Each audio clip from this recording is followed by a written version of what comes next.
Hello students, welcome back to our YouTube channel. हमारे YouTube channel पर आप सभी का स्वागत है। अब जैसे कि आपको थंबनेल से पता लग गया होगा, इस वीडियो में हम कुछ क्वेश्चंस करेंगे जिनको पी बाई क्यू की फॉर्म में लिखेंगे। वो ऐसे क्वेश्चंस हैं जिसमें जो वैल्यूज़ हैं डेसिमल के बाद वो रिपीट होती रहती हैं। ऐसे डेसिमल को आप मैथमेटिक्स की लैंग्वेज में बोलते हो नॉन टर्मिनेटिंग एंड रिक्यूरिंग। तो इनको आप पी बाई क्यू की फॉर्म में कैसे लिखते हो? तो चलिए पहला जो क्वेश्चन है ना वो देखते हैं। 0.6 है हमारे पास, 0.6 के ऊपर बार है। अब सबसे पहले आपको ये पता होना चाहिए कि ये बार का मतलब क्या है। तो बार का मतलब होता है हमारे पास, मतलब जिस नंबर के ऊपर बार है ना वो नंबर हमारा क्या हो रहा होता है, रिपीट हो रहा होता है।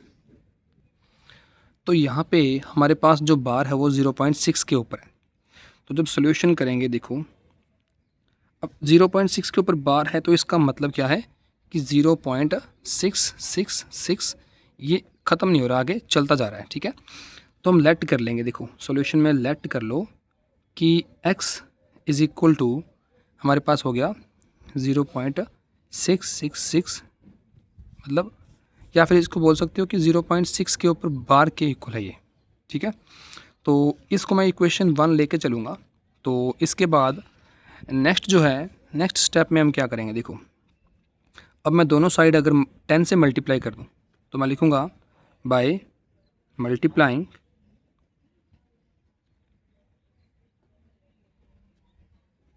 Both sides by 10। तो मैं 10 से मल्टीप्लाई कर दूंगा। अब ये 10 से मल्टीप्लाई क्यों किया? क्योंकि ये पार्ट ऑफ द प्रोसेस है। अब देखो 6 जो था वो एक नंबर है जो रिपीट हो रहा था, तो हमने इसीलिए 10 से मल्टीप्लाई किया है। अगर 2 डिजिट होते जो रिपीट हो रहे होते तो हम 100 से मल्टीप्लाई करते, 3 होते तो 1000 से करते।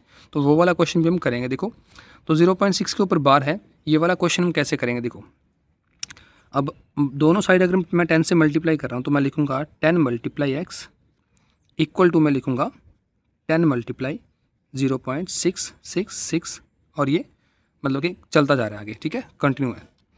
अब मैं इधर 10 से x की मल्टीप्लाई करूँगा तो ये बन जाएगा 10x, और इधर मल्टीप्लाई करूँगा तो ये बन जाएगा 6.666, और ये इनफाइनाइट तक चलता जा रहा है, मतलब ये ख़त्म नहीं हो रहा।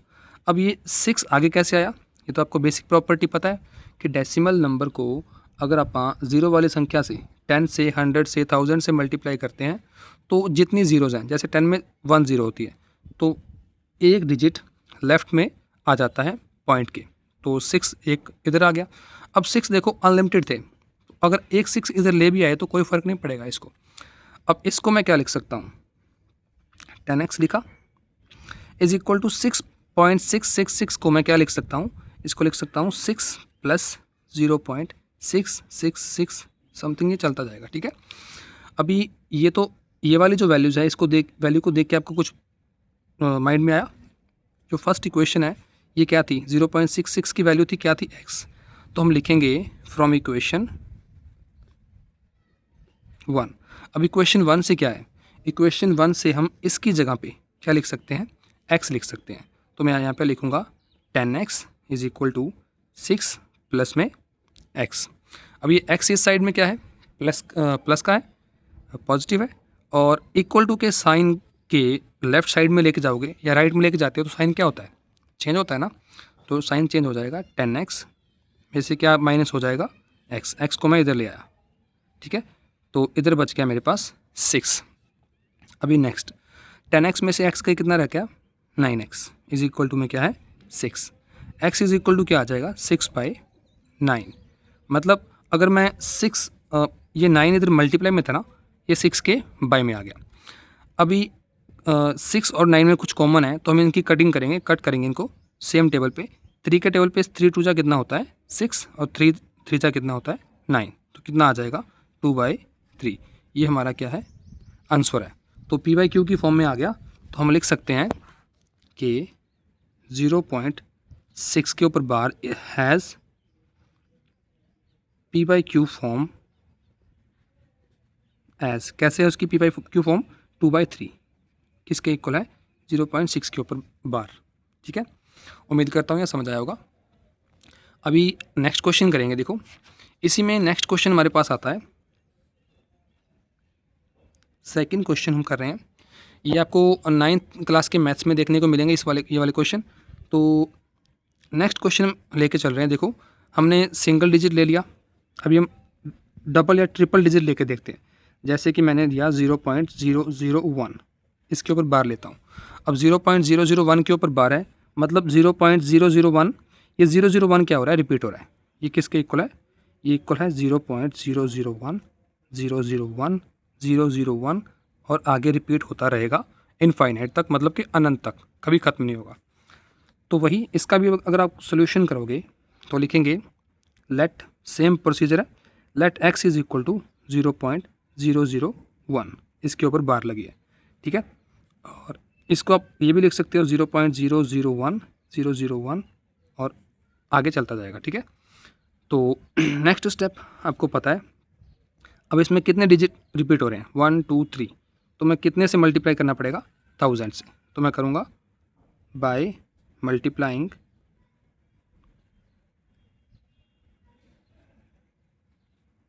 Both sides by 1000। दोनों साइड किससे मल्टीप्लाई कर दूंगा, 1000 से। तो यहाँ पे क्या बनेगा, 1000x इज इक्वल टू, अब यहाँ पे मैं मल्टीप्लाई करूँगा 1000 मल्टीप्लाई 0.001, 001 और चलता जाएगा, ठीक है आगे। इज इक्वल टू मैं अब 1000 से मल्टीप्लाई कर रहा हूँ, तो ये 3, मतलब कि जो ये 001 है ये आगे आएगा। आप किसी नंबर के आगे ऐसे तो नहीं लिखते ना, 001 2 3 4, तो पॉइंट में 00 लगा सकते हो, पर सिंपल नंबर के आगे आप जीरोज़ नहीं लगाते।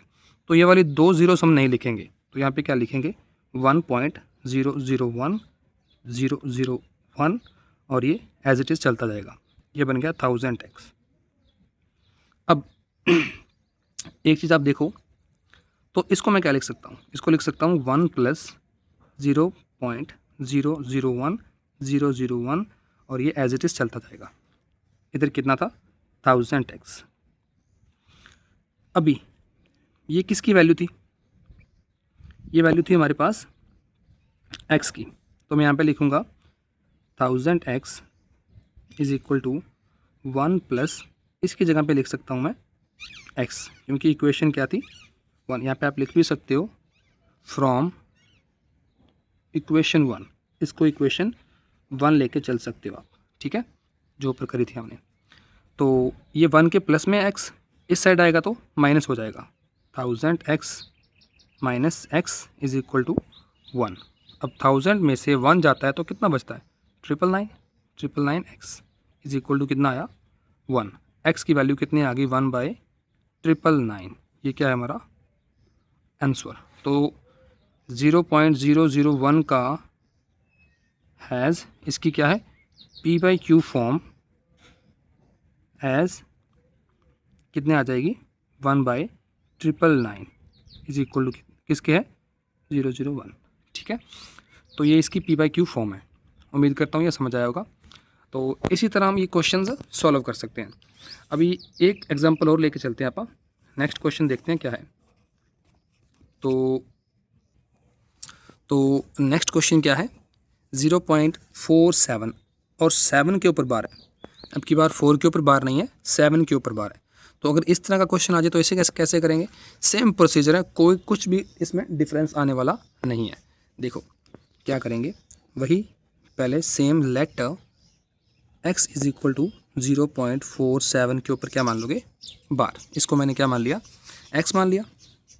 अब इसका मतलब ये है कि ये है 0.4777 समथिंग, ठीक है। नेक्स्ट स्टेप में हम क्या करेंगे, अब की बार देखो एक डिजिट ये वाला आगे लेके आना पड़ेगा पहले तो, ठीक है। तो मल्टीप्लाई करते हैं पहले, multiply by multiplying both sides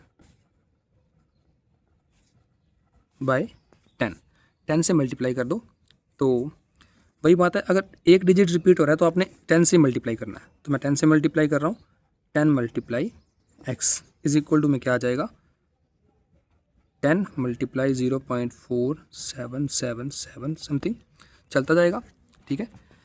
next ये बन गया 10x। ये हमारे पास इसका 4 इस साइड आ जाएगा, 4.777 ये हमारा चलता जा रहा है। ठीक है, अभी इससे पहले ये वाला जो पहला था ना, इसको हम इक्वेशन 1 लेके चलेंगे। ठीक है, ये इक्वेशन 1 है। तो अभी नेक्स्ट स्टेप में हमारे पास ये वैल्यू बची है।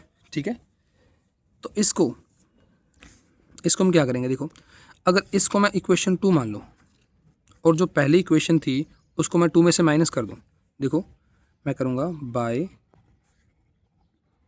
Subtracting equation 1 from equation 2। अगर इक्वेशन 1 को मैं 2 में से माइनस कर दूँ तो क्या बचेगा, देखो 10x। अब लेफ़्ट साइड वाली में से लेफ़्ट साइड माइनस कर दो, 10x में से क्या माइनस कर दोगे, x। और इस साइड कितना है 4.777 समथिंग चलता जा रहा है। माइनस में इस साइड कर दोगे आप 0 पॉइंट ये वाला 0.4777। ठीक है, यहाँ पे तो बच जाएगा 9x।